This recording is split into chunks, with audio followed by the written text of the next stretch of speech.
Oh, God. Oh, God. My channel has gone downhill. Okay, that's good. Hopefully we'll never have to do this again. Okay, so Yeah, hopefully. This is episode 3 of the Counting Podcast. Hope Okay, you you guys do So, all the talking. I'll just be here being sad. So 3 hours late and about 4 tries in, here we are to start recording Sonic High School What David Part 2. meant was on our first attempt with absolutely no issues at all. Here we are. Everything went great. Yeah. No problems at all. Nothing at all. Nothing went wrong ever. Smoothest podcast ever. I sat in my chair, I hit record, and that's where we're at. Nothing in between. Nothing happened. We're the most professional people on the earth. Exactly. Donate You're to my a Patreon. professional dumbass. So anywho, I've started editing a new Couch Potatoes. Is Kyle been in an episode No, of I that was shit going to say, I yet? don't think I have been in Couch Potatoes. If Nope, I have, I only don't Josh remember. has. Josh has Josh been not- in like almost all of them. Josh has been in like 3 or 4. Has Josh Okay. been in a podcast? No. Aha! I beat him again. Okay, so I've bested it. Josh has been in Akira and Oldboy, Fight Club, Kingsman and Kick-Ass, Swiss Army Man and Shin Godzilla, and They Live. Have you guys Has seen Shin Perfect Blue? Godzilla and Swiss Army Man been uploaded yet? Kingsman and Kick-Ass and Swiss Army Man and Shin Godzilla have not been uploaded yet, but Akira and Oldboy, Fight Club, and They Live have. Oh, Have either of you seen Perfect Blue? Never heard of it. I'm just gonna preface right now. It is an anime, but it's not like a traditional How did I one. know it was going to be an anime? Instantly not listening. All right. No, I'm not. I'm still listening. I just when I heard the title, it's a I went, psychological it's gonna be an anime. horror that was made in like the 90s, and it's one of like the best known psychological horrors for anime. Sweet. So if you want to watch a movie that's actually, I really enjoy the shit out of it. Okay, I like so, being confused and upset. So the couch potatoes that we've been thinking about for this summer, whenever I return from this strange hinterland that's somewhere east of the Mississippi, whenever I But do also that, west of it. New York. we were thinking of doing Pacific Rim 1 and 2, a Lars von Trier film just to torture Xavier's girlfriend in revenge for teeth. No, And- I still don't know if I want Sadie to be on the episode where we watch fucking Antichrist. That's a lot. Can we watch a Serbian film? No, that's No. even worse. I'm not gonna watch that. Oh, okay. I have limits. I am right now 0 for 2 with David on a couch potato suggestion. I am. I'll improve Listen, to 1 to 3 at some I'll point. watch Hellraiser, but I will not watch a Serbian film or a Human Centipede. Okay, I can watch Human Centipede because it's just like whatever. It's just kind of exploitive, just gore and gross and like Serbian film pushes it a little further to the point where I'm almost uncomfortable, but like I would still give it a try anyway. like. I have a special relationship with Human Centipede, though, even though I've never seen it, because about 10 years ago, I was visiting my cousins and my aunt at like my aunt's house, and we were all camped out in front of the TV on like inflatable mattresses. So it's like 9, 10, 11 o'clock. It's like 11 p.m. Yeah. And we're looking for something to watch on demand. So we're scrolling through the different channels, and this is me like 9, 10 years old. Oh, no. And then we see the Human Centipede. No. And my mom is curious. So she puts on the trailer. And then here I am, 9-year-old David, watching the trailer for Human Centipede in rising horror. Something else was rising when I saw it. What? It was an erection joke. You That was a pervert. bad joke.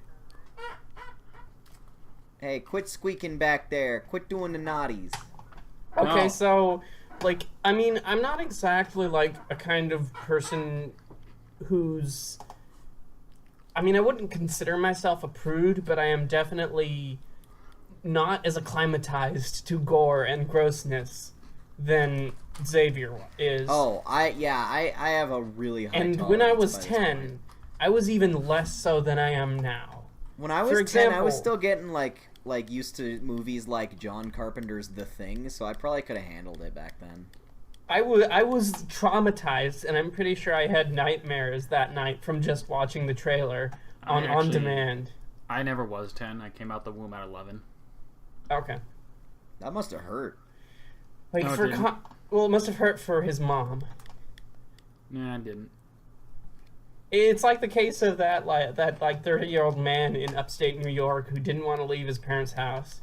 And it's like that, but he didn't want to leave his mom's vagina. Suit him. Yo, is this fucking Seymour from The Simpsons? Is that who we're talking about? Upstate New York, and he lives with his mother.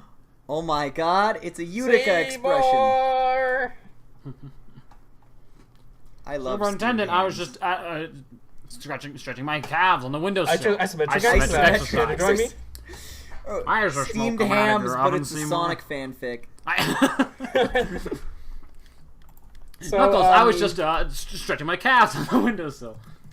Isometric exercise. Speaking of traumatizing me, I because I was completely bored and I had absolutely nothing to do because I'm staying in a small town with a small college and nobody's here because it's the summer. I went and saw Han Solo: A Star Wars Story in the movie theaters. Okay. How was it? That must have been boring. The Last Jedi was better. That is a statement that some people will disagree with. And anybody who says that is incorrect is a Star Wars fanboy who I will never agree with on anything. So basically, although I will say, I'll give it this. It handled the trans-textual meta references a lot better than Rogue One did. Mm-hmm. Basically, I'm just using a fancy word to express the idea that it referenced the other movies in a better way than Rogue One did, because like there'd be like a music cue when some like reference happened, like or like when like Chewbacca sits in the chair next to Han or something. And that's a better meta reference than anything in Rogue One, because those were just painful in your face and they were really annoying. He doesn't like you. And then at the same time, when the references appeared, they had text at the bottom of the screen that took up half of it that said, "This is a reference to a blank movie." Mm-hmm. I don't like you either. So I think my problem with Han Solo is that I found the main character, Han Solo, kind of boring. And I found his relationship with Kira, played by Emilia Clarke, pretty boring too. Well, because they're not going to end up together because exactly. he bangs Princess Leela. You know that they're not going to end up together. Lays. Princess Frito-Lays. And the message of the Luke film Skywalker. that you need to learn to be independent and like not trust other people is kind of obvious. Because Princess Leia. You know what I'm saying? Mm-hmm. Bruh. If you know what I'm trying to say, bruh. Stop it. Stop. Like, Get some help. With freestyling is that the stuff that the creative vision that they've gone for with Ron Howard and the screenwriters is what I think is the fundamental problem with it is the creative direction. So when you think Han Solo, what do you think of? You think, oh, he's a fun smuggler, he's a rogue, he's sort of like a bad boy type thing. So you're gonna go with him on a heist where he's gonna steal something for someone or something. Yeah. Well, no. He's gonna be in a Western. What? So the I mean, he kind of fits there, sure, but like it's not like my first choice. So it's and I think that they tried to. I think that's my theory. That's my theory. That's my problem with. That's my theory with the movie, is that like they were going for a fistful of dollars. You know, the Sergio Leone spaghetti westerns. You know, with Clint Eastwood. You know, except Han Solo isn't Clint Eastwood. He isn't a man without the name. He isn't that sort of like stoic lead actor. He's fun. He's like a charismatic cool guy that's in your face about how big his dick is. So that's the problem, is that they're trying to go for this serious Western thing where they're especially the ending and the color palette is very bleached out. It's not very vivid. it's like there's always one dominant color to a scene, and it's always very monochromatic in that way. It sometimes looks beautiful, but it's not very vivid or exciting looking. Okay. You see, for me, I just can't muster a single fuck to give about anything Star Wars related ever again. True. That's the thing, though, is like, I liked Last Jedi for the most part. Last Jedi was the best one since best of these new movies by far. And now that I'm looking back on it, I go, that was fun to watch once. I don't feel like I ever really need to go back to that. It was like, I had an okay time in the theater. I guess I'm just done with Star Wars now. Like, I don't need to see another one. I think The Last Jedi is a flawed film, but I respect it because it is basically about my main criticism with these new Star Wars films is the entire point of Last Jedi is how do we move into the future? How do we balance the new and the old? And that's, I think, my main complaint is that they don't do that with the other films. But this one they do. But Last Jedi does. Well, and Last Jedi's like main theme is we just like stop talking about the old stuff. We need to move on. We need to move forward while remembering the past. And that's why I think I liked it as much as I did, is that I really resonated with the main savagely theme. desecrating the past and making everyone over the age of 25 very angry. Mm-hmm. So that's what I think. I think that's also why the Star Wars fans didn't like it, is because it's about moving forward. But the reason why they like these new films versus the prequels, aside from the fact that the prequels are bad, is that these new films are about referencing the fact that there's the past. They're about trying to recapture what made Star Wars cool 30 years ago, as opposed to like trying to recreate lightning and make it cool now. They're not trying to move forward. They're like the expanded universe in a way, because they rely on the fact that you've seen the other movies. Yeah, to I enjoy don't think, these ones. Okay, Force Awakens is like really fun if you're like a big Star Wars fan. Mm-hmm. I think if you're someone who's never seen a Star Wars movie before, but you watch Force Awakens, you're just like a lot of the time going, "What's all this? Yeah, what's that? Why should I care about that? Who's that guy? What's that thing?" And then I think Han Solo is also about that to a certain extent. Although its problems are not limited to that, I just think the creative direction of trying to make this a Western is the problem. Because there was so good things about the movie. Every single time Donald Glover showed up on screen, the movie instantly lightened up. Donald Glover is just so cool. Like, that guy can do no wrong in my eyes. He's having fun. And the movie desperately needs that sense of fun, of excitement, of adventure. Well, because he's just a big fanboy nerd, too. He probably is really happy that he's in a Star Wars movie. Well, first of all, he also doesn't need an acting coach. He manages to do his own thing while still seeming like what young Lando Calrissian could be. Kyle, did you hear about that? The main lead actor playing young Han Solo was so bad that they had to bring in a professional acting coach. I think that the main actor, Alden Ehrenreich, as Han Solo, I can see how he would nail an audition as Han Solo. Because he's got the sort of like, he's got the walk, the swagger, the excitement, the sort of look. He can be Han Solo in a 3-second long clip, kind of clip.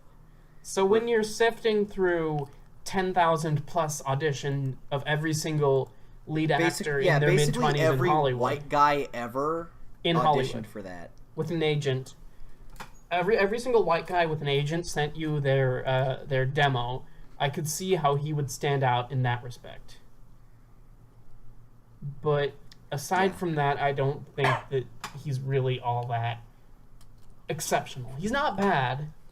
It's just that, especially him and his relationship with Emilia Clarke, because in many ways the heart of the movie is his relationship with Emilia Clarke, who, spoilers, is his, girlfriend from Corellia who they got separated because they were trying to escape, and she got caught and he didn't.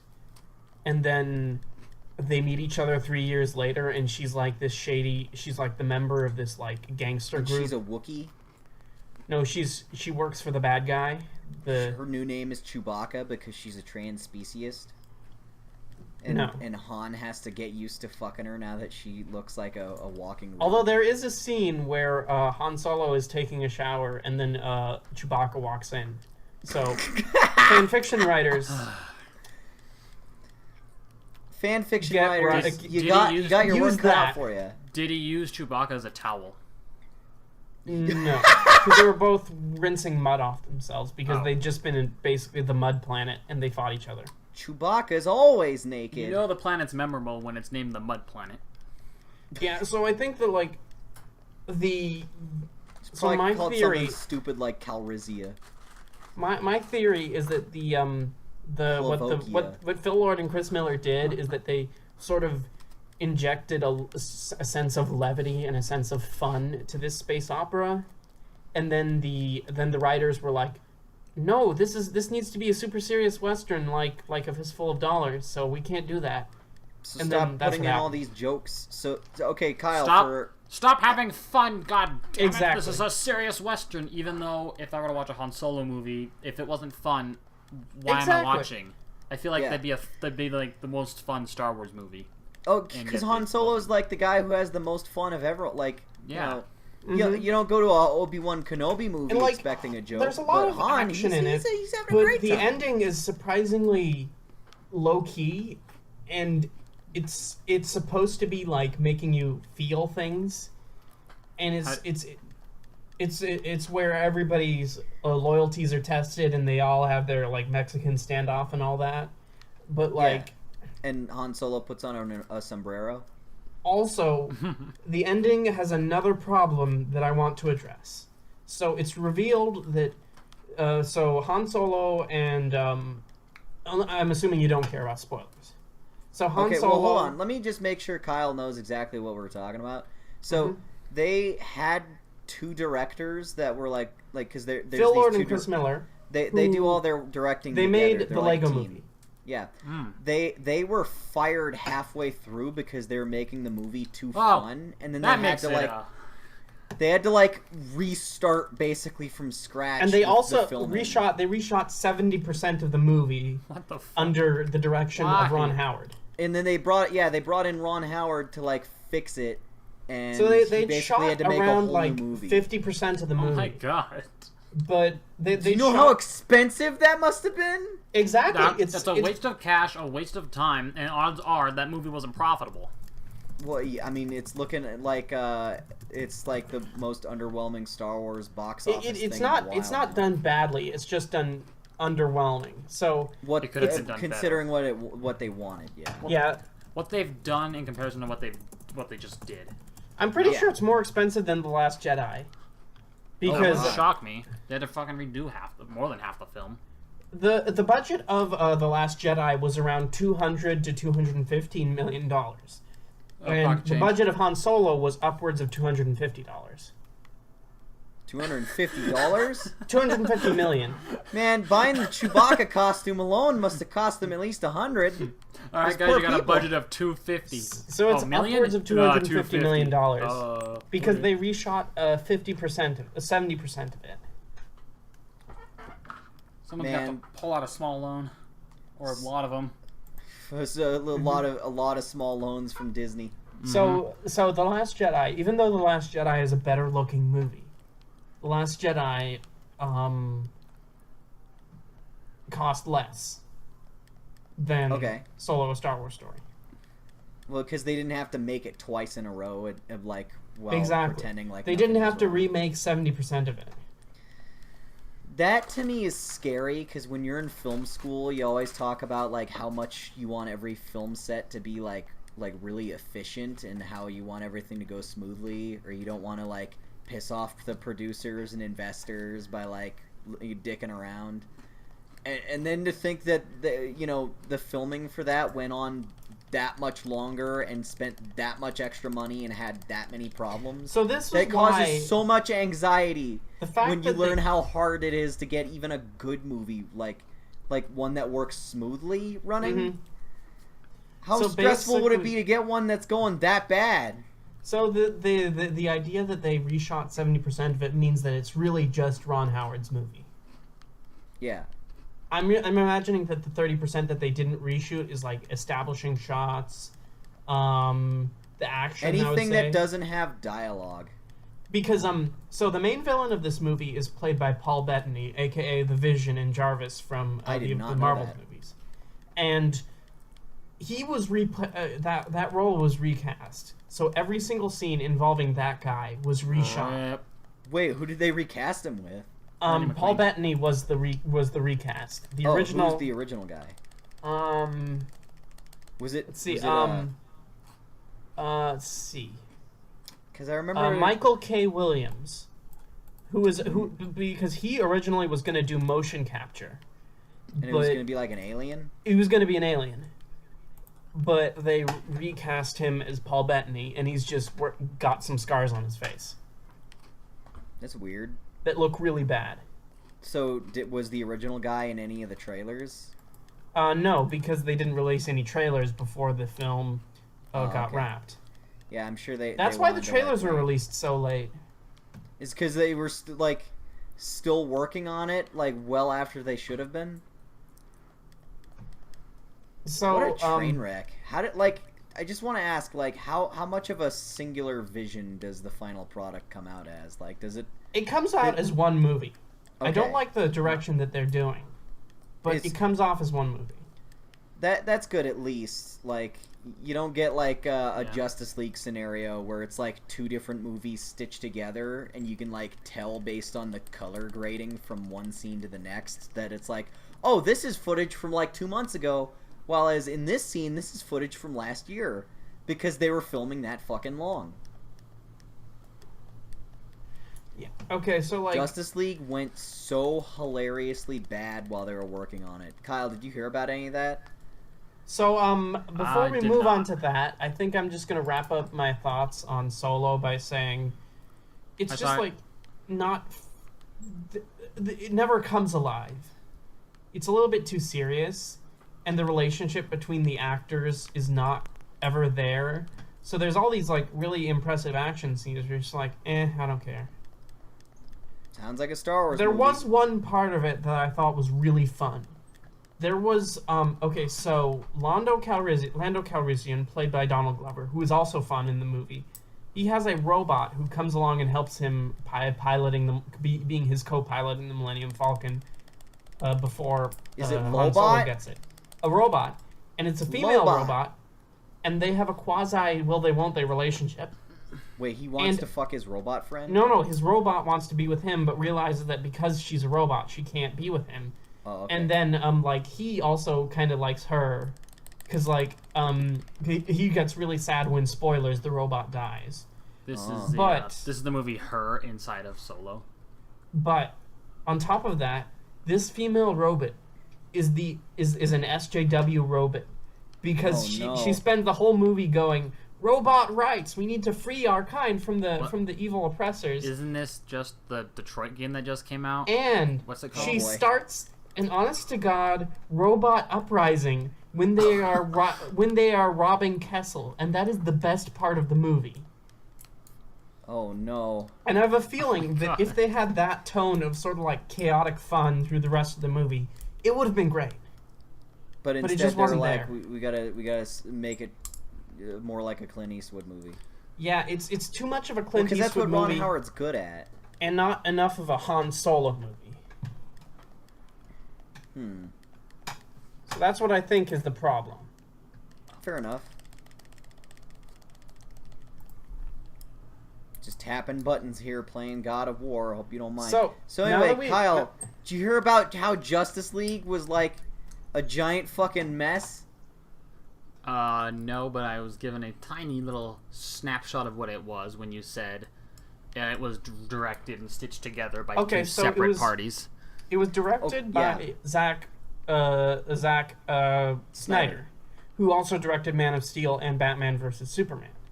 But, so halfway through, Zack Snyder's daughter committed suicide, and he was like so depressed about it that he couldn't finish working on the movie. He quit to go Ouch. and he had completed principal photography, so they'd shot the movie.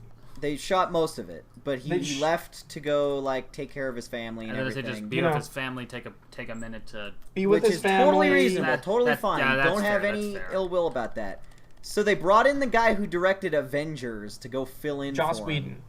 And for the reshoots, he was like, this script is is so bad that we need to like add extra scenes to make this movie make sense. And he says that they were planning like, to do reshoots anyway.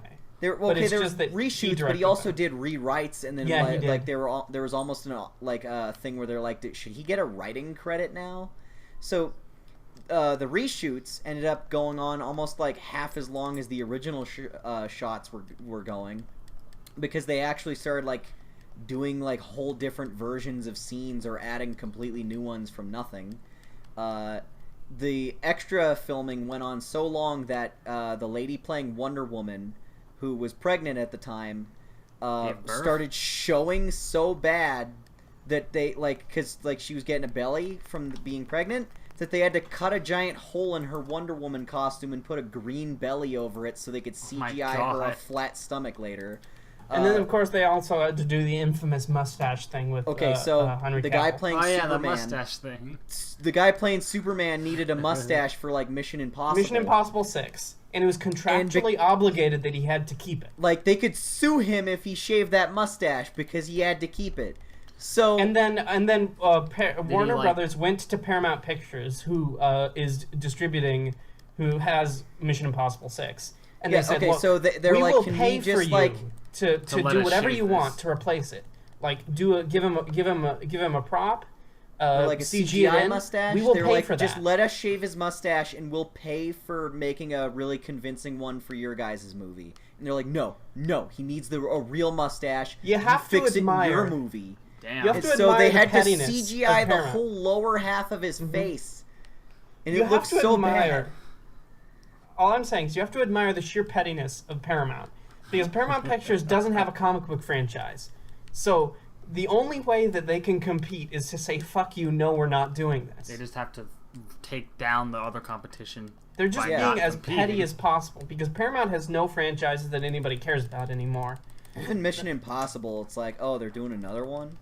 I mean, I'm excited for it. It's just that, like, it's not they something doing that another people one? people are going to go to Comic-Con Hall H to be hearing about the next Mission Impossible movie. It's not that no kind one's of movie. doing that. But you have to admire their sheer pettiness for just going, "Fuck you, no." No. No, this is my Who mustache. cares? And What then if there's they the mustache, shaved but it like, anyway? so and basically, then they collected the hairs and then glued it back on when he went back to the set of it's Mission like how Impossible. Kit Harington in as Jon Snow in Game of Thrones is contractually obligated to keep his hair the length that it is. That's the same with the Walking Dead actors. Is as soon as the kid playing Carl, as soon as they killed off his character, he finally got a haircut for the first time in like 10 years. Yep.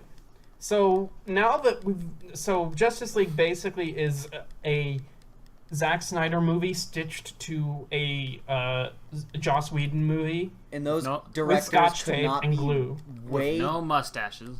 Those Yes. two directors could not have a more different style, because one of them is known for like dark and gritty and edgy and like Good really well visuals. shot. The other one is known for like really snarky, funny Quippy banter comedy. in like sort of an upbeat tone. Yeah, so it's like, what's a good analogy for this? You got There's no way this would have gone wrong. It'd be like if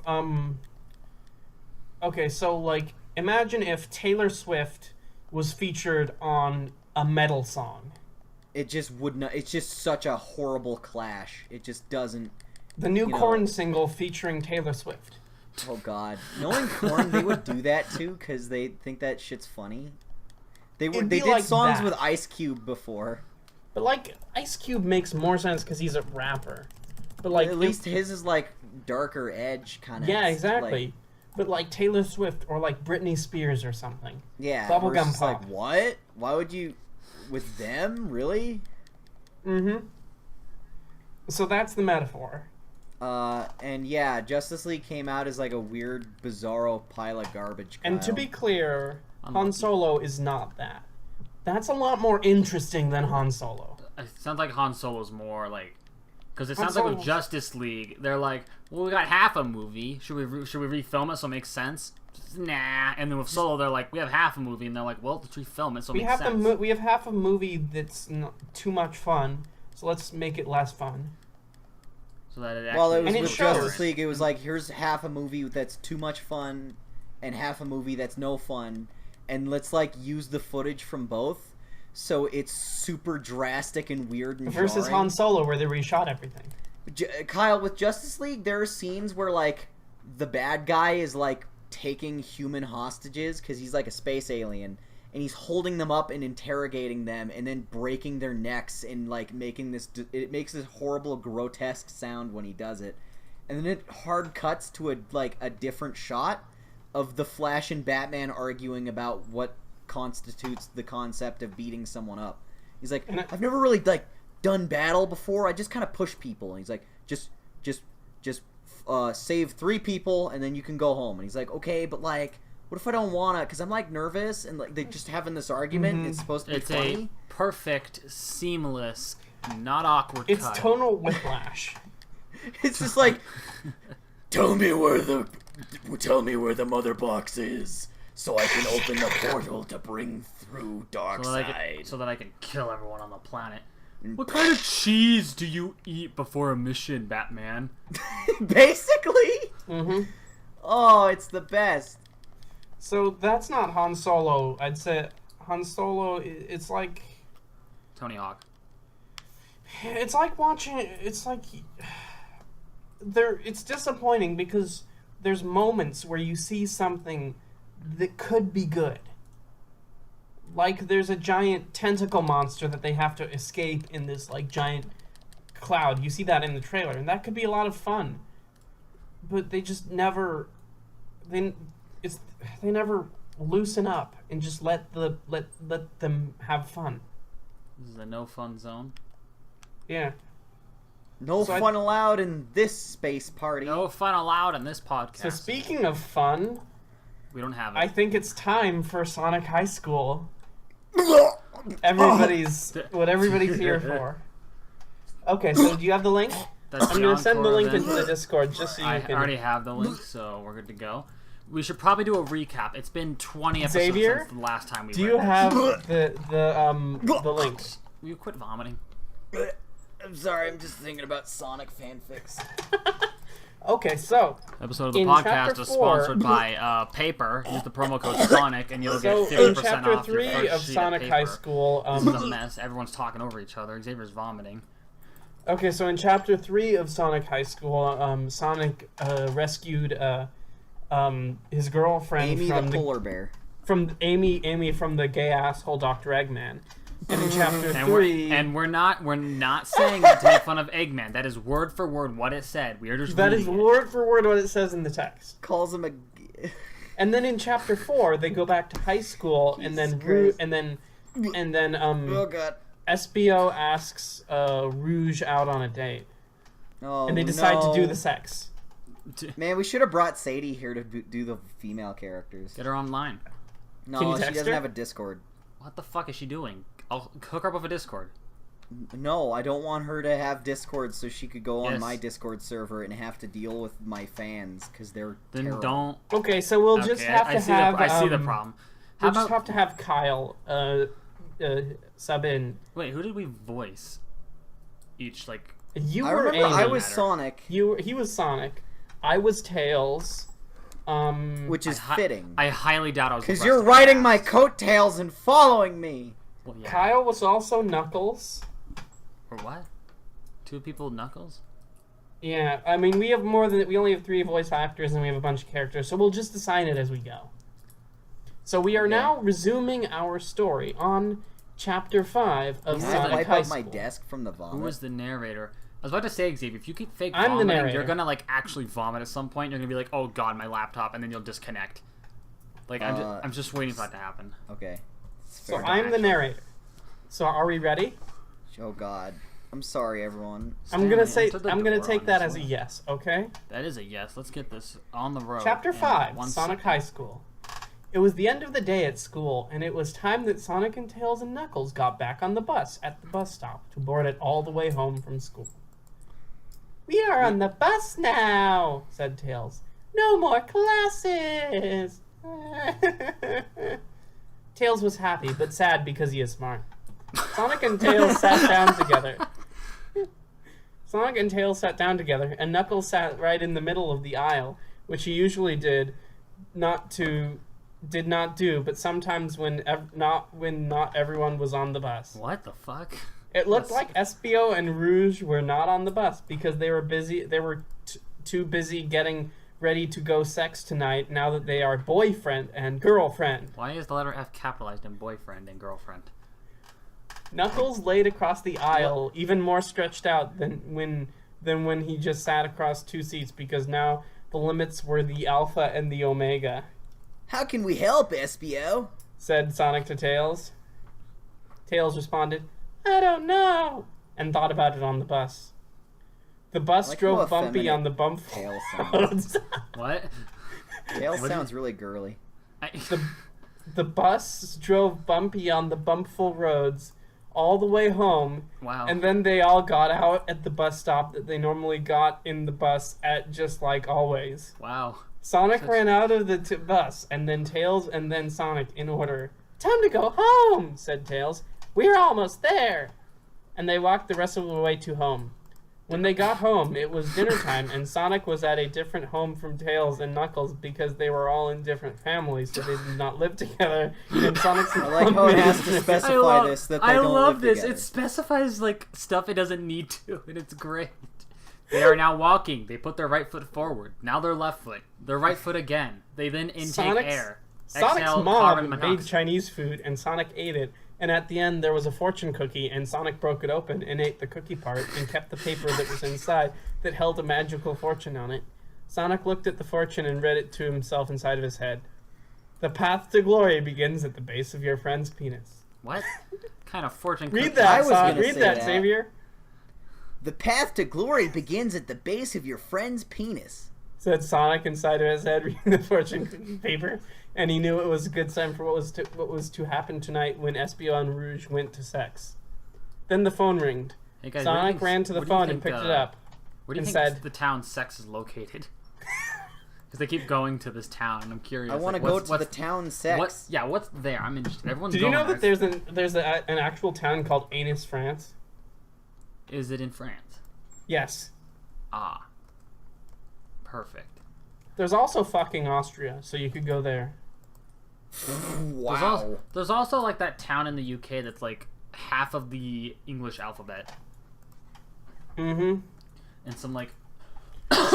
Just to be clear, fucking Austria is not pronounced fucking in German. It's more like Vuking or something like that. I can't German, but just like how in Colorado people stole the 420 mile sign, people have stolen the fucking Austria sign. Didn't they at one point replace that mile sign with... They replaced it with 419.99. Because they're just like, alright, here you go. So that should tell you a lot about Austria versus the United States. In the United States, they replaced it with 419.99. In Austria, they just built a tougher sign so that nobody could take it away. Okay, so I live in Colorado, and there's a Highway 420 or whatever. Mm-hmm.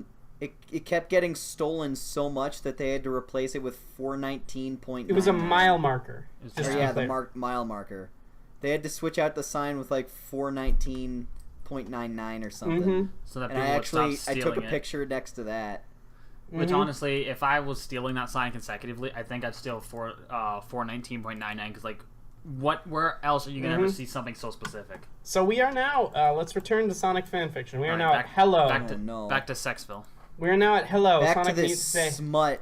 Sonic, say hello. This disgusting Sonic. filth. That's not hello.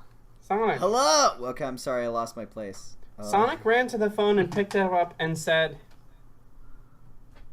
I'm gonna have to do a Control F phone. Oh my god. and said, "Hello!" Into it. It was Tails. "I have an idea," said Tails on the phone to Sonic, who was listening but not speaking. "I can give Espio my invisibility hat for the science competition, and he can use it to do sex for Rouge." Sonic smiled so wide, like the King of Fire finding out he burned down New York City with only his fire powers. What does that mean? That's very oddly specific. What the fuck does that mean? What's that? What the? Sonic and Tails went to Espio's house later, which was not too easy to walk to normally for most people, but Sonic is super fast, so he ran there and helped Tails get there too, seeing as Tails is not as fast as Sonic. Wow. Just doing a Control F and looking for every use of the word Sonic. Oh my god. I love how specific and run-on this is. It's amazing. They knocked on the house, and Espio came out of the door. Oh, you didn't open it, guys. He came out of it. That you can wear with Rouge tonight to make sex in. It makes it impossible to see and impossible to hear you when you are wearing the hat, or when someone who is wearing the hat wants you to also be invisible to see and impossible to hear, screamed Tails, whose voice was a little hoarse from ordering food with the lunch lady whose hearing was lost in an earthquake in her childhood. Wow. What the fuck? I'm more interested in this lunch lady now. Can we find her fanfic? I want Tails. Also, I just want to point out this is setting up for like a rape, because I think it's rape if like you're invisible and you can't be heard. Just out of the blue, you're starting to get fucked. Oh like, no! Tails had to say the things he wanted to say, wanted so loud, and she would still say what. And Tails wondered why she even had ears if she wasn't gonna use them. Roasted. Espio grabbed the invisibility hat from Tails and said, "Cool, thanks." And kept going, so Sonic and Tails left and wished him luck from far away at their own homes. Back at home, Sonic thought that it would be good that Espio would get sex into Rouge, so then he would explain it to Sonic, and Sonic would know about how to find Amy's sex spots. Even better, because otherwise he would have to read about it online, because all he knew about was kissing, which wasn't really sex, but it was probably kind of the same thing. And Sonic would read about it online before talking about it anyway, and he would know the right words for the things then. What the fuck? I love this guy's use of a period correctly in a sentence, so it doesn't just run on and on and on and on and on. Sonic sat on his chair and was in front of his Sonic computer and opened up Sonic. He has a company that makes computers. And he names them to die. And messaged Amy, who was doing the same thing but at her home, and said, "Oh, is this Amy's voice?" No, this is Sonic. No, this is Sonic's voice. I'm sorry, the sentence is just so fucked up.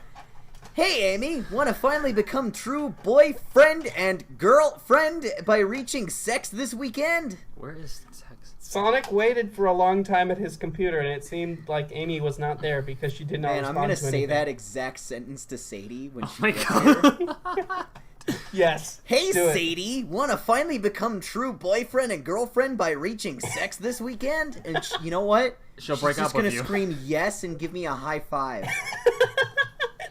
I don't know Sadie at all. Sonic played games online and beat all the final bosses because he was like an alien sent to Earth to destroy records set by others. Then finally Amy responded. What Amy said was... Wait, who's Amy? Is that me? Yes. Yeah. Okay. Well, no. Wait, I take it back. That's wrong, because there's going to be the sex scene between Amy and Espio, and it can't be just Kyle talking to Kyle. So... Isn't it Espio and Rogue? No way! Oh yeah, who's Rouge, then? I don't know. Rouge is going to be Xavier. You're not... Amy... Then I should be Amy so we could avoid this. Okay, good. Alright. So when Sonic and Amy have sex, it's going to be Xavier and Kyle. And Rouge and Espio have sex, it's going to be Xavier and Kyle. Damn. Okay, alright, Xavier, cool. Sonic was so shocked, his brain must have felt like a total idiot. I feel like I'm losing brain cells reading this. Okay, how many chapters are this again? Oh my god, 25. Jesus Christ, we're only on chapter 6. Oh my god, we recorded like a 2-hour podcast of the other one. Yo, yes. We're Okay, we only have 15 more minutes before we can cut this off. Hey, we don't have to cut this off. Oh, God. We need to keep going. It's gonna go on as long. That's the natural thing about podcasts. Oh no. Chapter 6. Espio walked to Rouge's house because it was time for their date together, and all Espio could think about was that they were about to make sex for the first time. Espio looked at the computer and read about what to do and what the right words were so he would know how it works, and how to say it right so no one would make fun of him. It was Rouge's house he was at now, and it was in front of him. He says that as if he is like an audience that'll critique him. What the fuck? He's gonna be having sex in front of people, so they're gonna like give him like hold up in front signs of and be Sonic like, and 7, Amy, so Sonic knows 8. what to do. SBO knocked Rouge's house door. I hope she is home. Said SBO, and she was. And she opened the door just then. Am I Rouge? Yes. Dude, be like Hello, some like, super I'm sexy home. woman. Hello, I'm home. Said Rouge, always looking sexy in her tiny baby bra and big cool boobs. They got shades on, that's why you know they're cool. SBO thought she looked like the hottest woman in the world that he could see from here. That he could see from here. Wow. Where are you taking me on our date tonight? Whispered Rouge in a sex-filled voice. SBO had thought this one over on the way over, so that he could say it right the first time and get her to do what he wanted. That's sex.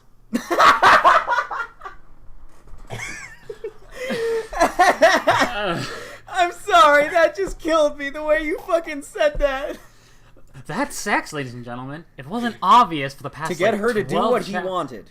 That's Kyle. sex. You sounded... You sounded like it was like, in case the audience isn't clued in, it's Well, sex. I mean, that's the way it's written. I know. It's just I'm an artist interpreting the master work. Well, Was this written as a joke? maybe. It could be. I think Guys, it could let's write be. our own fan fiction. So, Kyle, did. It's your line, well, said SBO. just let me put on this science hat, and we will begin sex.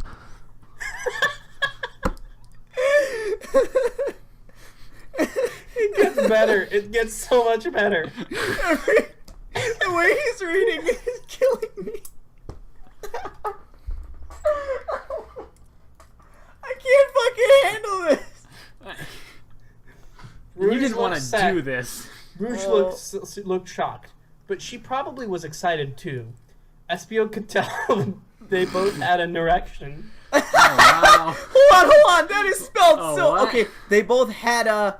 Erection. N-E-R- Had an EC erection. Sean. That's what I said. They both had an erection. A... Erection. She Like has the one word- too. Just think He about has that. one too. Oh my god. What? This is Said Rouge in a shocked way. Why wasn't Right this? here. SBO said, Yes, this hat was made by Tails specifically for our date. It makes it impossible to see and impossible to hear while I am wearing it. SBO did a cool face at her. Because Wow, being cool. smart can be cool as long as you're not a nerd ass. Oh, you're not a nerd ass. I'm not a nerd ass. Only one of those nerd asses. You Rouge fucking said- nerd ass. Who said? Rouge said, Okay. Okay. Okay. Let's go inside. and My gently vagina. grabbed SBO's hand. But he pulled it back, and she fell, causing him to fall, and they both together fell What? on the grass, What? where they rolled around in it until What? they were about in the middle of Rouge's house's front lawn. So there was plenty of room around them for their What? activities. What? He went from the front door where there's likely a balcony of some, or not a balcony, but like a porch of some kind, fell backward with Rouge and into They the rolled middle around of the to lawn. get into the middle of the lawn. Yeah, exactly. How staged was this pornography? Your I- line, I want my. Where are we? I was busy. No. Okay. No, said SBO.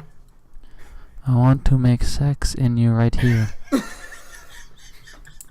I am that stalker you see in the background.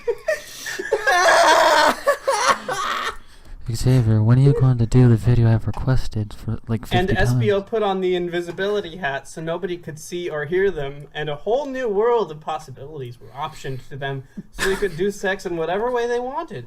And it was time to start sex right now. SBO revealed his penis to Rouge, who looked at it. How? He's invisible. Well, they're not invisible to each other. Oh, I interpreted this as he's just invisible to everyone, which is why I thought it was gonna be rape. What if the hats fall off while they're having sex and then they're visible? Okay, so come on, we need to be serious. SBO revealed his Cool. penis to Rouge, who looked at it. Rouge said, Cool. and took out her vagina. Oh, let me just pull this out of my purse. just took it out. Just here you go. Here it is. SBO's penis was really big from hit looking the at desk. Rouge, like when he's at church and it's so boring, but you just get a boner anyway. How specific? What? Rouge's vagina looked like a surprised ghost. What? What? What? Where is this guy now? Who wrote this? Where is he now? It gets better. SBO's penis approached Rouge like a plane flying down at the airport, but instead of being full of businessmen, it was full of SBO's creamy Italian salad dressing. I thought he was going to make a 9/11 joke, but he didn't. Your line. Here it comes. Cried SBO, ramming his mauve Avenger into Rouge's vagina spot. Oh God. Rouge screamed sex noises, and SBO messed around with her boobs and face like she was the X-Men arcade game. How oddly specific. Pressing it and like jiggling them around like they're joysticks. Yo, Xavier, I hope you didn't want to get any ad revenue off this podcast, because you're not. Oh God. SBO slapped his my big channel has awesome gone penis downhill. from side to high. Okay, This is the SBO slapped his big awesome penis from side to side in her vagina like a hot dog windshield wiper, and Rouge was ripping grass from the lawn. What? Then SBO used his tail to flip her over. He can do this. And put his penis into her butt. He moved his penis in circles in her butthole like he was building a golf course and digging out the back nine. I think that's the best line we've read so far. It's great. Rouge was flapping her bat wings like an idiot and not flying because SBO's was holding onto her ass cheeks and pressing them with his fingers and leaving marks that looked like it said wow when combined with the spot where her butthole is. And this is what she felt because SBO seemed to be a sex professional. SBO used his tail to flip her over and did all-star sex things, like using his penis like a rolling pin on her face, and plugging his penis into her belly button. Is this what chicks want? Into her belly button? To see how far it would go, and making a balls hurricane with swinging his balls and her balls. What? She has balls. Remember, she also has an erection. At that part, SBO screamed. No, you skipped a line. Finally, they both got so sexy that SBO's penis ejaculated, and semen came out of it and landed on Rouge, who was lying there on the lawn, but nobody could see it was them, so it was okay. At that part, SBO screamed. It's semen time. And Rouge shouted, "Create a generation in me." No. SBO ejaculated semen into her vagina, and that was what happened. Jesus fucking Christ, David. I can't wait to go through this again with Sonic and Amy. Now that they were done doing sex, they put their penis and their vagina and balls away, and SBO took off the invisibility hat, and it was like nothing ever happened. But they both know it did because they were there for it. Bye-bye, said SBO, and SBO walked off her property and away to his house and did the rest of his things until school happened the next day. This was the most eventful I wish I could chapter. show the fucking face I'm making right now. This was the Take most a selfie. We'll use it as the thumbnail. No, don't use it as the thumbnail. Replace Xavier's like drawn avatar thing on like the video with that. This is all Xavier's choice, so. Well, that is all Xavier's choice. Because he's gonna be editing this. Well, that's my Good luck, editing Xavier. direction. I want to die. Okay. So what did you think? I think you're a criminal.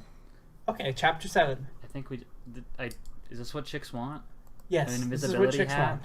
want. Oh, okay. Ask Sadie, is this what she wants? Sadie, do you want an invisibility Have her listen hat to so this. we can do it on Yeah, And have her ask listen if to this this is what she wants to do. Oh no, I just remembered she listens to these. Oh, hi Sadie. I haven't met you. Do you think this is sexy? Please tell me you don't. This is terrifying. Help me. No, she totally thinks this is sexy. Chapter 7. I am not happy. SBO, you have your line. We had front sex. Whispered Espio at the people at his lunch table. Fuck, I gotta whisper it. Let me try that again. We had front sex. Whispered Espio at the people at his lunch table. Espio was at school in the lunchroom and also was Tails and Knuckles and Charmy Bee and Victor too. I ejaculated. I've just been looking at a different page. I ejaculated from my penis and into her body. Bet you haven't done that. They had not done that.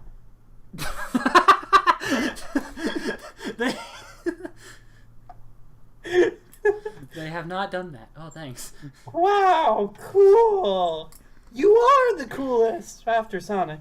Oh, fuck you, said Tails, who was right there, so he didn't have to shout. It was good not to shout, because this was supposed to be a secret. Tails did not hear the whole school talking about Espio's penis and balls, like with Sonic in Chapter 1, but in a different way. Sex. Why is it... This is way too meta. Referencing its chapters. Yeah, speaking of Sonic, where is that gay bag? Said Vector, who was the captain of the school's football team. Can we recycle gay bags? Yes, that is a good phrase. Along with gay asshole. Vector was good at this because he was big and strong and had sharp teeth under his mouth. What is just kidding, said Vector's. Sonic is cool. I don't know, said Tails to Vector. Where Sonic was somewhere else, trying to find Amy, who was not at lunch. Sonic was knocking on Amy's door at her house. Sonic? Sonic? Xavier? Are you home? Said Sonic. Sonic sounds like he's drunk. Are you home? It was like Sonic was not home because she was not opening the door. Sonic was worried about Amy. Reread that sentence, you idiot. Reread the whole thing, or we went to Chapter 1. Go back to Chapter 1. You fucked it up. This chapter's titled Teenage Women. Sonic was worried about Amy because she was his only girlfriend. Reread that sentence! Oh my god. Even if she denied his sex offer. So he ran into the door and barged they did it earlier down. In like Chapter 2. No, they what? Didn't. Didn't they have sex in Chapter 2? I think they made out. They just kissed. They haven't done the sex made yet. out in the middle of like history class. And they wanted to do the sex, like, but they didn't. We're gonna fuck, and then they're like, hey. This is history shit, class. It's history class. Okay, so let's resume it. Sonic was worried about Amy because she was his only girlfriend, even if she denied his sex offer. So he ran into the door and barged it down like it was made of nothing. Sonic was now in Amy's house. Amy's house was really pink because that was Amy's color. Sonic looked around Amy's house for Amy, but Sonic could not find anyone. Sonic finally went to Amy's bedroom and opened the door up. What Sonic saw next was what he did not expect. Amy was there, tied up on her bed, with a thing in her mouth so she couldn't talk. Sonic did a scream and ran over to Amy, who was looking at his with tears in her eyes. She looked sad and starved, like African kids. How long has she been? How long has she been there? And not all of Africa looks sad and starved. Sonic like united Amy, and she sat up and cried into Sonic's arms. Oh wait, it was awful, said Amy. He came into my room in the evening and tied me up on this bed, my bed, and messed up the things in my room. So, Amy was right. Her room looked messy. So get a maid, said Sonic, always thinking about a solution to problems. Who Wow, tied Sonic? you up? Who was it? Be calm, Amy. Calm down and talk to me. Sonic patted Amy on the back to help her. It was Shadow. I saw him outside his house next door with a machine gun and a sword going into his house to kill his mom. And he saw me. He knew I saw him, so he tied me up like a brigand. Amy said all of this. Yep. What? I did. Correct. You're right. No one else said that. It was all Amy. This has got to be written ironically. No one has did to this be. on purpose. The sense of comedic timing is just awesome. It's too on point. Sonic was shocked that Amy said this to him. He remembered now that in that other part... Amy said all of this. He was shocked that she said this to him. Amy said that. Do you think Amy said that? He remembered now that in that other part when Sonic said he was going to kill his mom, but no one thought about it more than once because Shadow was always a bad guy. What they didn't realize was that Shadow was serious. Okay, was it him who also said that you would not have sex with me on Sonic Messenger? Said Sonic to Amy. Yes, I did not talk to you then. Spoke Amy back to Sonic. So how do you really feel about it? Asked Sonic, whose brain is now humming with sex ideas. The important thing right here. Jesus Christ, Sonic. Shit, I don't know. Said Amy, still all worked up. Give me a day. Right now, let's get things right. So Sonic and Amy went back to school where everyone else was besides them. Sonic and Amy saw SBO walking around between a lot of other people. Hey, here you are. Said Sonic to SBO. Said to SBO to Sonic and Amy. I had sex with Rogue last night. Do not tell everyone. Said SBO. As I will go tell everyone myself. Oh, that's right, you did. I almost forgot. Said Sonic. Hear that, Amy? And Amy was like, yep. Yeah. You gotta tell me about it later so I know what to do to Amy. Said Sonic, and then turned around. Sonic heard a sound coming from down the hallway where someone was coming. It was a really fat guy that looked so huge to him. The fat guy got closer and closer until they could see who it was. And it was Rouge, Wow, you are so fat now. said SPO. What's that about? Rouge looked mad and surprised at SPO. Well, you got me pregnant. Said it, Rouge. Oh my god! Thought Sonic to himself without saying it with voice. She is pregnancy fat. This means she will have a baby. Amy was smiling for real to Rouge. That's so nice. I hope you have a great baby. Said I hope Amy. you have a great baby instead of a shitty one. Sonic, Oh, it'd suck if your baby was just not a great one. Sonic tried to be a good your boyfriend baby becomes an and said, entrepreneur. Sonic tried to be a good boyfriend and said, Hope your baby is cool. and smiled. SBO looked more worried than anything than everybody else. So am I gonna be your baby's dad? Said SBO, worried and excited both. I have no emotions. Okay, so who's gonna be Shadow? Fag boy. What? I guess. Repeat it. Xavier. Yeah, I guess I'm Shadow. Do it.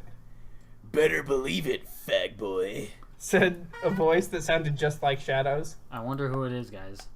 It must be Amy. I am not uploading this. Chapter Yes, 8. you are. Yes, you are. You are. You You're are required uploading to. this. This is terrible. This is amazing. Chapter 8. Put like a disclaimer at like the start of this, like, hey, the following shit's really funny but fucked up. Mm-hmm.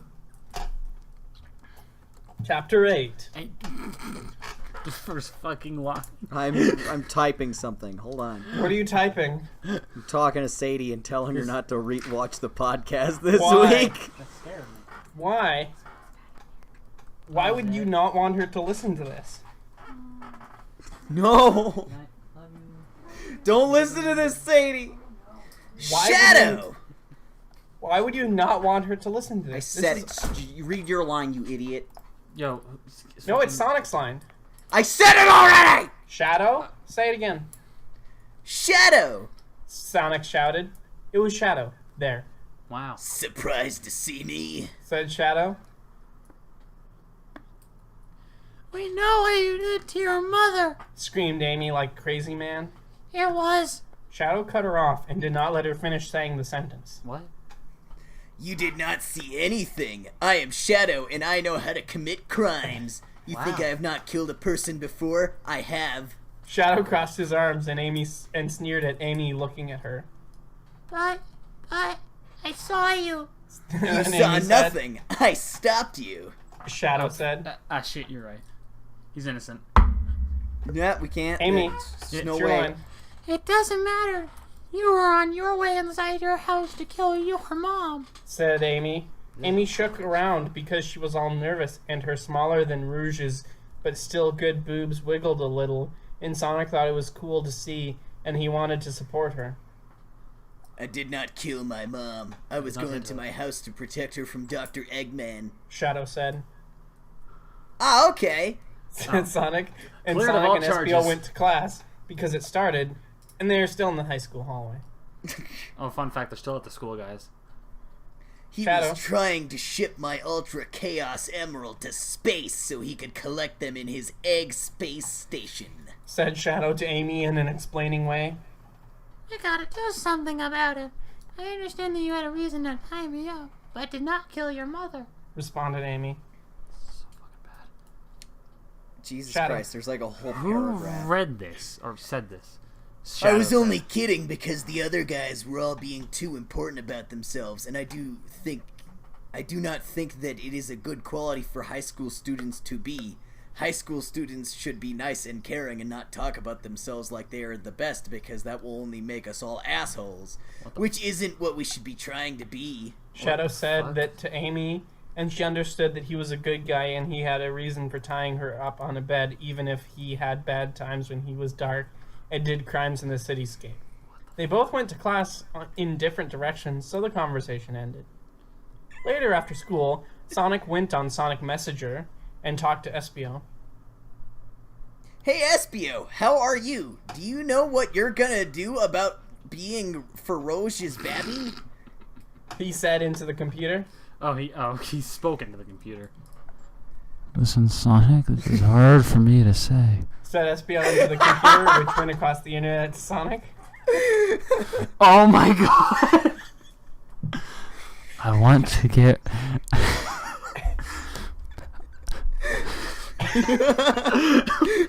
No, say it! Do it! God help us all. I want to get Rogue to... I want to get Rouge to get abortion. The reason it's hard to read... Abortion. The reason it's hard to read is it's abortion. There's a space between A and the rest of the word. Instead of an abortion, it's abortion. Sonic was upset because Rouge's baby would not survive it. In fact, Rouge's baby would die.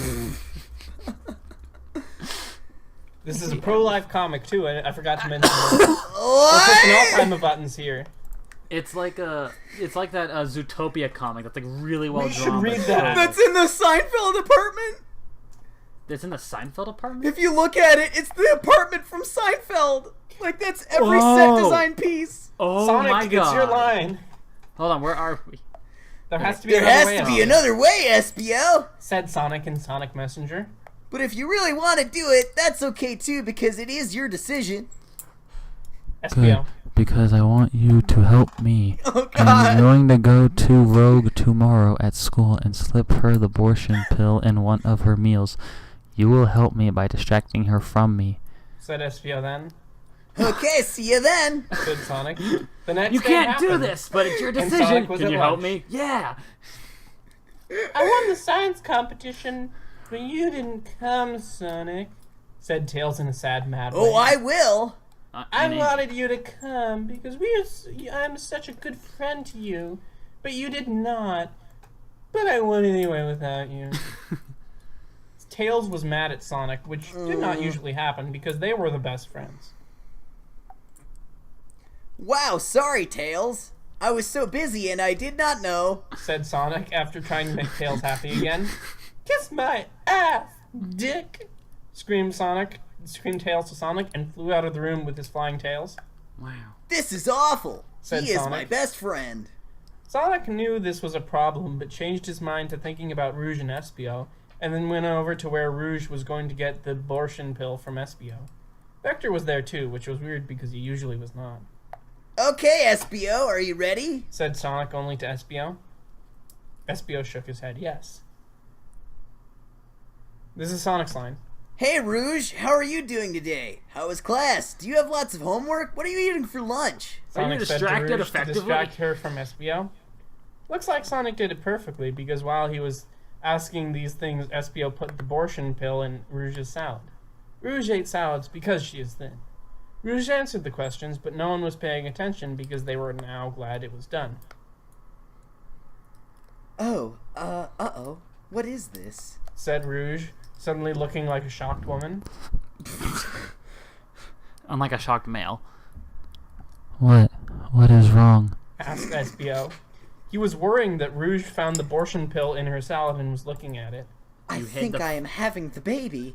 Here it comes. Oh my Rouge god. said this before she could even eat the abortion pill. It's been 2 so everyone days. knew the baby was coming for real. Oh my god, what a very Okay. fast 9 months. Ready? Okay, we all say this at once. Okay. 3, 2, 1. Oh, no! Said all of them together, but Rouge. Rouge lied down on the ground, and they put a curtain around her so no one could really see what was going on, because it was going to be gross. They could see a baby start to come out of her butt, and it was What? crying a lot.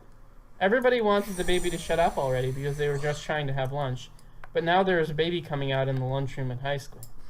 Mrs. Lesson, who was also the school's nurse, said, Who's Mrs. Lesson? "Get out of my way, kids. I still have to help this baby get out of Rouge. Babies are too weak to do this by themselves." Mrs. Lesson went behind the curtain and helped pull the baby out of Rouge's butt, and was still crying. Could you believe it? Rouge was exhausted from her baby. Could you but believe Mrs. it? But Period. Mrs. Lesson was not. "Look at it," said Mrs. Lesson. Rouge's baby was red and had long hair and big white fists. Whoa. Shocking Chapter 9. plot twist. It's Knuckles' baby. She fucked Knuckles 9 months ago. Which Don't explains fuckle why the with pregnancy Knuckles. was like... What? Did you just say to me, Xavier? I said, don't Rouge's fuckle baby with Knuckles. continued to do crying louder than a monster truck. I don't want to Sonic read looks this at- anymore. I don't want. We're gonna I want to keep going. delete this podcast from We're going- existence. It's too Yo. late to stop. Yo, We have to Sadie. keep Fuck! going. Sadie, if you're still watching, fucking nice. Everyone's this is a tough-ass watching podcast to get this. through. Rouge's baby continued to Everyone's do crying louder than a ashamed of monster me. truck. They're all on Sonic looked Southern. at the baby really close. Sonic Hey, SBO. said Sonic. Aren't babies supposed to look like you? Rouge's baby doesn't look like you, but looks like someone else I know. Sonic rubbed his chin and thought about who it was that it looks like. "Yeah, Rouge's baby looks like Knuckles," said Vector. "Cool, I'm gonna go tell him." Vector ran like a crocodile to find Knuckles to tell him that what he said. Rouge was still on the ground looking all tired and sore, and Mrs. Lesson was rubbing her butt because it was hurting from the baby that came out when she gave birth to her baby. This dang baby was still crying. That dang SBO looked non-baby. worried about it. You guys are right. Why does not that baby look like me?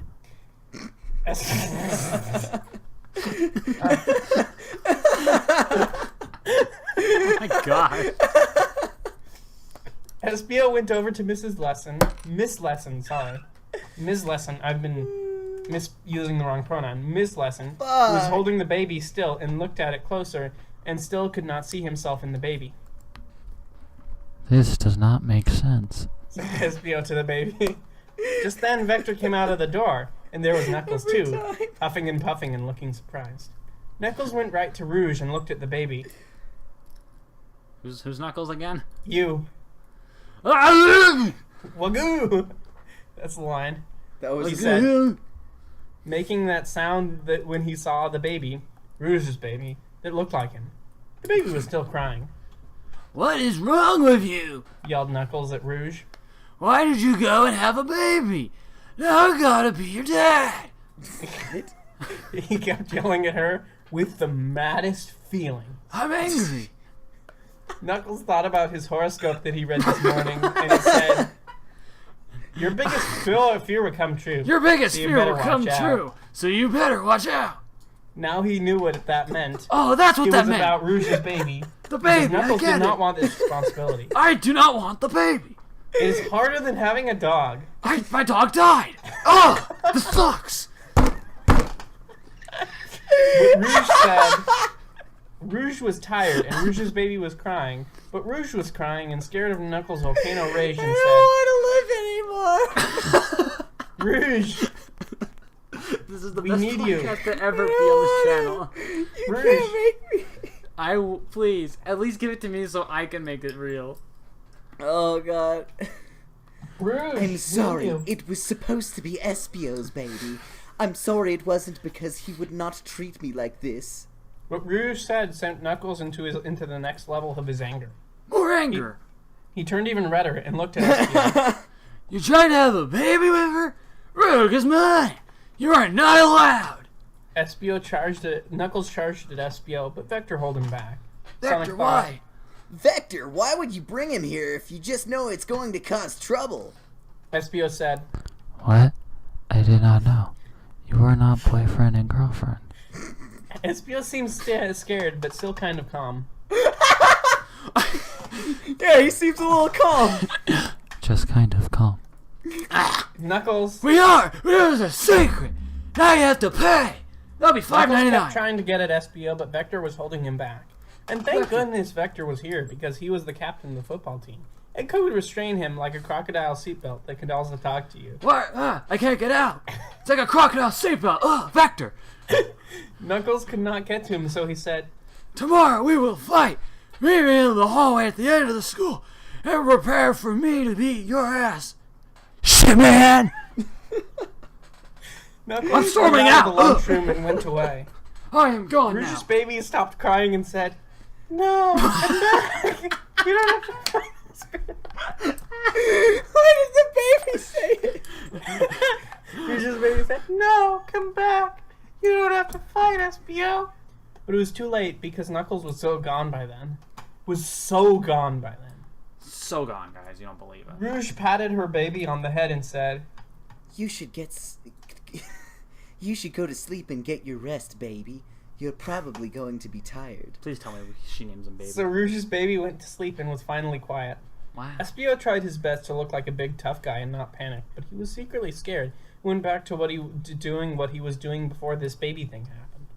So did Sonic too. The rest of the school and getting home from school happened. Sonic did not see Getting Tails or home from Knuckles school happened. for any part of it. Tails was still mad at Sonic, so Sonic took out his Sonic phone on his way home and called his Jesus girlfriend, Christ. Amy. Yo, I just want to talk about the monopoly Sonic has over everything technological in the city. He has a Sonic Sonic phone, computer, a his Sonic phone, Sonic Instant Messenger. Sonic computer. Instead of Sonic Comcast, sex. it's Sonic Cast. Hey, Amy. So did you decide if you wanted sex? Said Sonic. You know, Said Amy. Sonic, I am just too stressed out and nervous by everything going on at high school. Things are so crazy. Damn! Said Sonic and hung up the phone and finished getting home.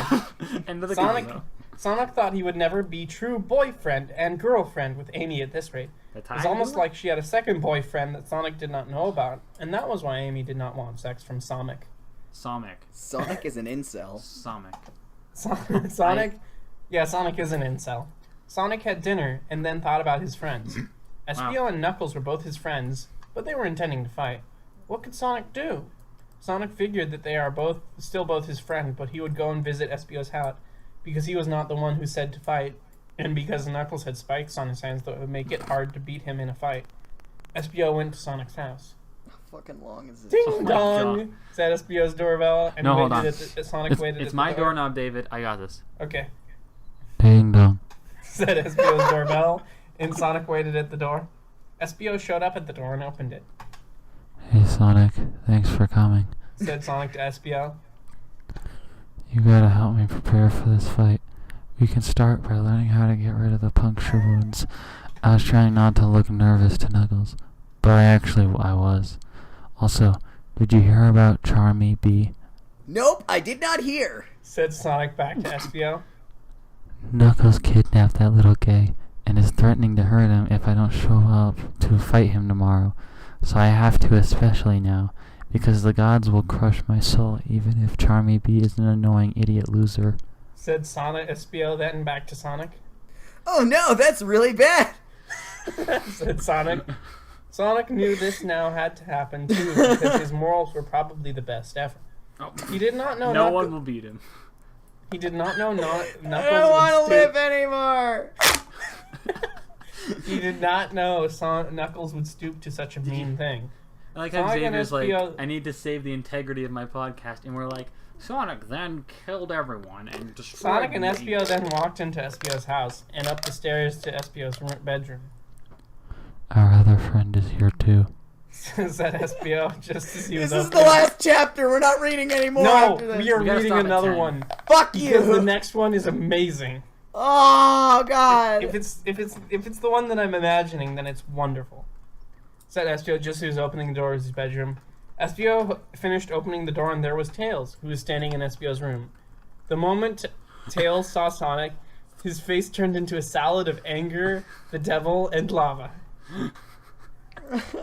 Oh, guys, there's an author's note on this one. What? Author's note, I was going to make this the last chapter, but everyone just loves it, and my brain keeps exploding with new ideas, so I'm going to continue Sonic High School for some longer time and make more chapters. So chapter 10 Sonic is supposed High to be the School, end. chapter Now there's 10. 20. I think this is going to be the last one because it's hard to top this one. Okay. Have you read ahead? Are we gonna... I've read this one, and this one is awesome. Oh, good. All right. This is even better than the Xavier, sex. think of it this way. If we finish this chapter, David said we can't top this chapter, so this will probably be the last chapter we ever read for the podcast. No, we're going to have a Sonic High School Part 3, which is going to be episode 60. Well, it has to be. I can't even reappear no matter what. I can only appear on every 20th episode. Yeah, it's like it's like how black cats can only exist under full moons. Yep. I'm going to kill myself. Why are you here? Screamed Tails with the anger of a million angry birds. Sonic was shocked because Tails was his best friend, and Tails was smart, but Tails was super pissed at Sonic for not coming to the science competition, even though they were best friends. I'm sorry, it's just that the bio leapt up my throat because of what we're reading, and I just have to suppress it. That's fair. Sonic moved his mouth, but words didn't come out because he did not know what to say. Sonic was a mixture of mad and sad and frustrating because he did not know what he could do to get Tails to be his friend again. At times like this, Sonic thought about Amy's fine body because it set his mind at ease. Yeah, not and then fucking Christ. Guys. It Yeah, set his mind at, and then just letter E's with an apostrophe. Apostrophe Yeah. S. Apostrophe S. It set his mind at ease. Set his mind at multiple E's, not I's or O's. I am here for my friend. Said Sonic. Our friend Espio. We are still friends too, Tails. You were just too mad to see that. I like that. I know what I see. Said I'm here for Tails, my friend. Kind of screaming. Oh. I am so smart. Espio tried to get in between them, even though it was his house that they were in right now, and said, Guys, please, let's just make sure I can fight Knuckles and not get owned. Sonic and Knuckles ignored him for the moment and continued to be in a fuss. I'm so sorry, bro. I don't understand what I can do to make our friendship the best one ever once again. Said Sonic to Tails. Tails wiggled his two tails and looked to the side in a thinking way. I don't know, said Tails to Sonic. What? That's so misspelled. Don't worry I don't know. I don't know, said Tails to Sonic. But you know what? Here, take this. Sonic took out a blue book from his spot and threw it on the ground in front of Sonic. It was what it was when Sonic looked at it. It was Sonic's journal. What? How did you get this? Said Sonic to Tails. Who's saying Who this? said this? Oh, I think Tails did. It's Sonic. Or no, okay. I gave this to Miss Lesson before she read about my balls problems. Oh god, Tails has got a paragraph. I lied. I did not go to that science competition that night. I went to school, but instead of going to the science competition, I used my science hat of invisibility to sneak into Miss Lesson's room and get your journal. I wanted to get your journal so that no one else could read your business and see your gay ball problems that I know you still have, even though you think you are getting better. I was going to give it back to you, but you were not there at the competition like you should have been, even though I'm such a good friend to you. Even now, when I could have been reaching my moment of genius, I was doing a thing for you because I want you to be happy. Tails said to Sonic with a voice of emotion. Which emotion's up to you, viewer? Sonic did not know what to say. High school drama was so insane to be a part of. Sonic picked up his journal and felt like he was going to cry because he was being an asshole jerk to his best friend who was only trying to make him happy.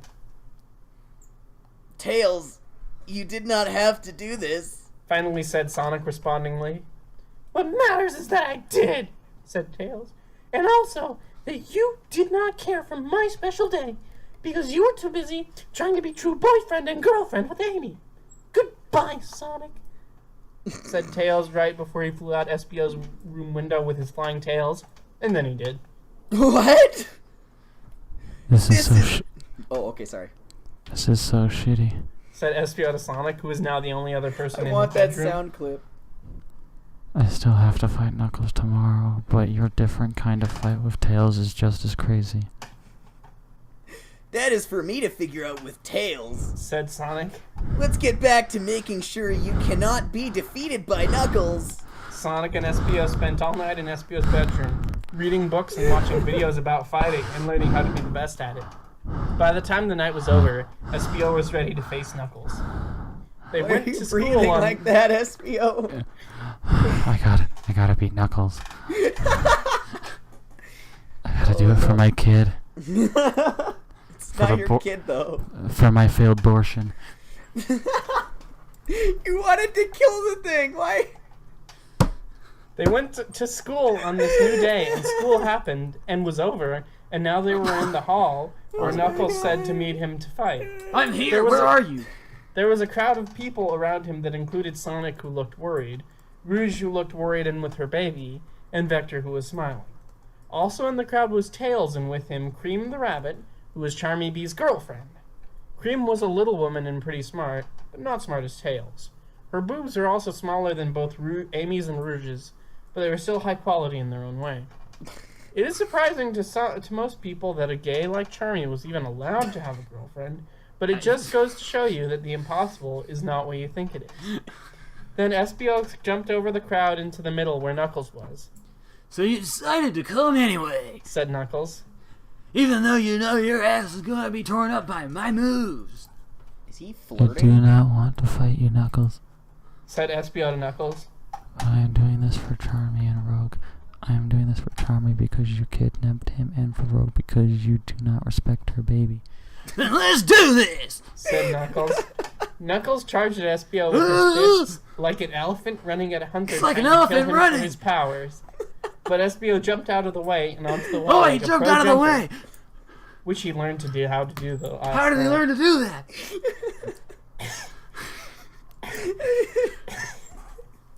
SBO jumped at Knuckles with a kick move, and Knuckles punched at his foot, and they met with a purple and red explosion of power that knocked them both back. They continued to jump around and attack each other, and they did this for a while. This is taking a while. It was difficult to watch for everyone. Rouge was in the crowd with her baby. My baby. With This her baby. is so difficult to watch. Said Rouge. I would not be a solution to conflict, said Rouge's baby, peeking out between his hands. Oh my god, this podcast gets worse by the moment. This episode of the podcast is sponsored by Squarespace. Use the promo code Rogue's Baby and get no money off. Rogue's baby. To get Come on, 20% Rouge, off. you need to go. You are right. Oh my god. I want to eat dinner soon. You guys are making me We're take almost so done. long. Come on. This is We're better waiting than on dinner. you. What are you Dinner talking is about? done. We're waiting on you. I right. lost my place. You were right. Why did Yes, fuck this evil world. No, that's up, my one up. line. one more I don't- paragraph Up. thing off? You are right. Why do people do this like this? I hate it. Said Rouge to Rouge's baby. Rouge had become a different person since she had a baby. She Okay, used I'm to be gonna go only get dinner sexy, since I don't but think I have now any more Rouge lines. was Fuck you sexy guys. and matronly. Yes! Fuck this evil world! Said Rouge's baby. Rouge then revealed her boob to her baby and had him eat from it as a baby would do. Rouge's baby thought this was the best part about being a baby, because not everyone would get cool boobs like this delivered to them on their doorstep like a milkman. Babies did not have much to worry about anyway, so Rouge's ace boobs made paradise a reality for baby. I have a feeling, said Rouge's baby. You should lie down and relax. So Rouge laid down on her back, and the fight continued to go on. Knuckles and SBO were both bloody and gross looking, I'm covered in blood. This is gross. like two waiters who were holding messy foods and then walked into each other, It's like causing waiters the meals with to food. launch into the air and then fall down on them and ruin the nice clothes they got from the store. Where's Xavier? He said he was leaving because he doesn't think he has any more lines. He needs to come and join us. He needs to get him back. These What am I gonna do? Text him. Text. He's not coming back. Get him back. I'm working on. Wait, no, he uses Messenger. This needs to be experienced by him.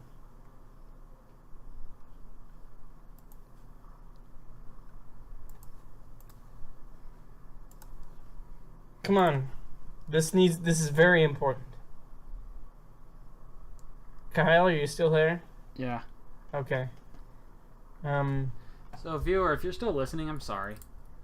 I'm not. You went through like 30 minutes of talking about the Han Solo movie and the Justice League, like, you know, adults critiquing it.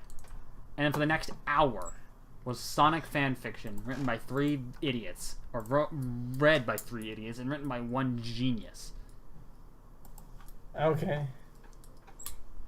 I sent Xavier messages. He hasn't seen them. I don't think he's gonna see them. Well, fuck him. We need to continue. Yeah, we gotta end this podcast unless we want it to be a few hours. They were breathing hard and were tired, but they just kept going, jumping We're and gonna keep kicking going. and punching and running. It looked like 2 people doing a dance, but hitting each other also. Oh, I'm Knuckles taking a dance, was- but I'm hitting you. Knuckles kicked his feet out at Espio. Espio jumped up and dodged them and came back down and hit Knuckles in the mouth and knocked him on the floor. I'm on the /ground. foreground. Is this enough yet? Or are we done? Shouted Espio to Knuckles. Does Knuckles say that or Espio? It's Knuckles. How No, will it's- this it's ever end? Oh, Knuckles, I don't care. How will doesn't this matter. ever end? Knuckles both. looked up from the ground and Espio standing over him. he's standing over me. Oh no. Knuckles had a Twinkie in his eye as he looked up at Espio and called toward him. Espio, Oh, there's Twinkies in my eye. Help! Ah, it's in my eye. Oh, Espio did not do anything but watch him and feel dangerous. come closer. I want you to have my child. Said Knuckles in a whisper voice. I'm not whispering. Espio bent down and put his face to Knuckles. Knuckles looked up and down Espio's sweaty purple body and into his eyes and said, I respect you. and then grabbed his face as gentle as a deer and kissed him on the mouth. I am gay now. When Knuckles kissed him, he did it extra hard. This is extra Sometimes hard. with his eyes shut, and sometimes looking into Espio's deep This yellow kiss is eyes lasting a lengthy amount of time. that looked like a circus of loving men. This is like a circus of men who like each other a lot. Their tongues met in the middle of their mouths, like 2 chicken cutlets that were acting like cats that loved each other. When Espio was watching fighting videos last night, he was not expecting he was going to have to do kissing too, I bet he didn't but he expect liked this. it. But he likes it too. They went on fact- kissing for a full minute while everyone watched, well, there's been a wondering if they minute. were done fighting or just taking a break to kiss. Finally, the back part of Knuckles' body began to lift off the ground while his mouth was still making out with Espio. Eventually, the power became so strong that his mouth was removed from Espio, and their spit was like a shiny extension cord that connected an appliance to a wall outlet. It's like an extension cord. Whoa! Knuckles then began to glow while floating in the air. I'm floating the whole and glowing. place began a little windy. There's a tornado coming. Look On the out! side, Tails said to Cream, "Wow, I know what this is. This is a rare moment of science that we will probably see again in a lifetime or ever. It is called a body donation, and it was invented by Einstein."